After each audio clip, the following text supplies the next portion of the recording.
How to glow up as a man. तो ये video दो पार्ट में डिवाइड है, एक फिजिकल एस्पेक्ट्स और एक मेंटल एस्पेक्ट्स। तो स्टार्ट करते हैं फिजिकल एस्पेक्ट से। तो पहले तुम्हारे बेसिक्स बहुत क्लियर होने चाहिए। तुमको शुरू से एक अच्छी हाइजीन मेंटेन करने की जरूरत है। तो ये चीजें बताने की भी शायद होती नहीं है, बट मैं तुम्हारे बेसिक्स क्लियर कर रहा हूँ इसलिए मैं बता देता हूँ। तो you need to shower every day. तुम्हारे नेल्स जो है वो ट्रिम होने चाहिए। एंड जब भी तुम घर से बाहर निकलो तो try to use perfumes, deos और spray most of the times, ताकि तुम में से कोई बदबू वगैरह ना आए। Second thing is your hair style और योर हेयर कट। तो you need to have nice hair cut according to your face shape. तो जो भी तुम्हारी फेस शेप है, अवल, राउंड, स्पेयर, जो भी है, स्क्वायर, तो उस हिसाब से जो तुम्हारे ऊपर हेयर स्टाइल सूट करते हैं तुमको वही यूज करने चाहिए। तो there are websites out there जो तुम्हारे फेस शेप के अकॉर्डिंग तुमको ये बता देंगे कि कौन सा हेयर स्टाइल तुमको यूज करना चाहिए and what looks best on you. Next thing is you need to use oil in a very minimal quantity, क्योंकि वो तुम्हारे बालों की शाइन को बढ़ा देता है। तो whenever you take a bath, उसके बाद बाहर निकलो तो try to use oil. The next thing is that you need to workout, और जो तुम्हारा वर्कआउट है वो एक एस्थेटिक वर्कआउट होना चाहिए।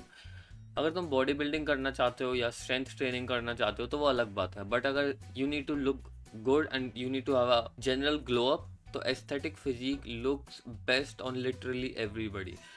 तो कुछ मसल ग्रुप होते हैं, for example neck, forearms, lats, जो तुमको यूजुअल से ज़्यादा हार्ड ट्रेन करने होते हैं, so that they become more prominent and that looks good. Also do not forget leg days, you weak fucking idiots. तो अब बात करते हैं क्लोथिंग और फैशन के ऊपर, जिसमें मोस्टली आदमी ढंग से फोकस कर ही नहीं पाते।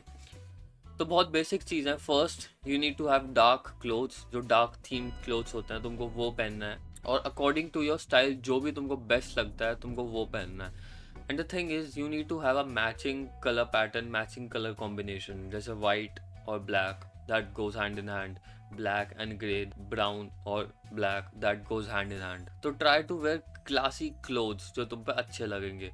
Do not wear yellow with blue और ब्लू वर्सेस ग्रीन। तुमको तिरंगा या इंद्रधनुष नहीं बनना है, तो वेयर क्लोथ्स जिनका कलर बहुत सिंपल है, आइदर डार्क और वाइट, एंड जो तुम पे सूट करता है। ऐसी चीजें मत पहनो जो कॉम्बिनेशन में एग्जिस्ट ही नहीं करती and that makes you look like a joker. Don't wear those things. The next thing is that you need to have a presentable body language.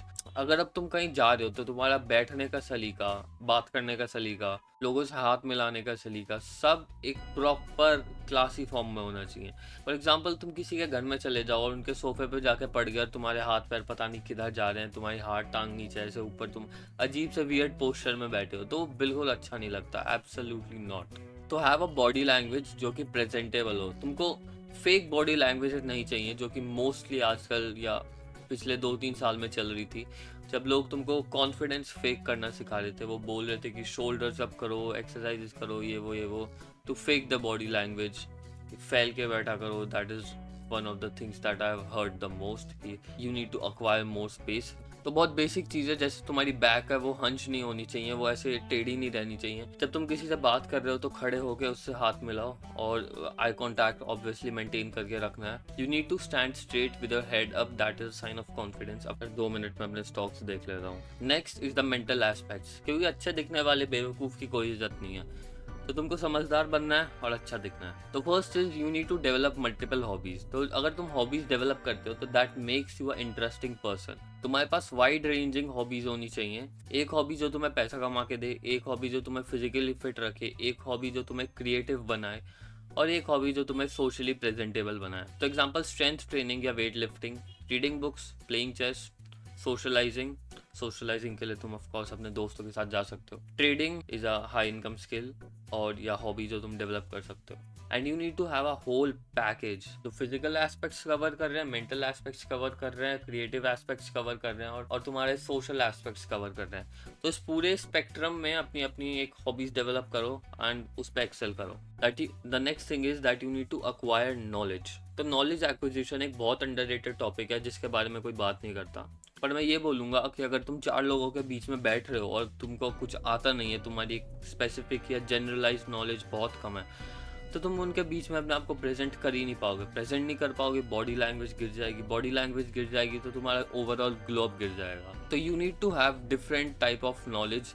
तो फॉर एग्जाम्पल, मेरे लिए stock market works the best. Stock market, psychology, philosophy, neuro science, masculinity, इन areas में मेरी बहुत ज़्यादा knowledge है and I am very wise about those things. तो मैं इनके बारे में किसी से भी बात कर सकता हूँ। अगले साल I am developing my skill set around history and Jio politics and politics, जिससे मैं जो मेरी उम्र से ज़्यादा बड़े लोग हैं उनसे ढंग से नेटवर्क कर पाऊंगा। इसलिए these subjects of knowledge works the best for me. और नॉलेज एक्वायर करने का एक फास्टेस्ट तरीका है, तुम किताबें पढ़ सकते हो। तो जिस भी चीज़ के बारे में तुमको जानना है उसकी 2 किताबें ऑर्डर कर लो। फॉर एग्जाम्पल फिलोसफी की 4 किताबें, साइकोलॉजी की 4 किताबें एंड स्टफ लाइक दैट। तो I literally have 25 to 30 books जो मेरी शेल्फ में पड़ी है, एक दिन उनको भी दिखाऊंगा। Third part of mental aspect is the articulation skills. अब तुमने लोगों को देखा होगा जिनको बोलना नहीं आता, जब तुम उनसे बात कर रहे हो तो वैसे ऐसी आवाज़ें निकाल रहे हैं, वो बोलते बोलते वर्ड्स भूल जाते हैं, उनको शब्दों का मतलब नहीं पता, उनको शब्दों को यूज़ करना नहीं आता to make sense, to follow up with the conversation.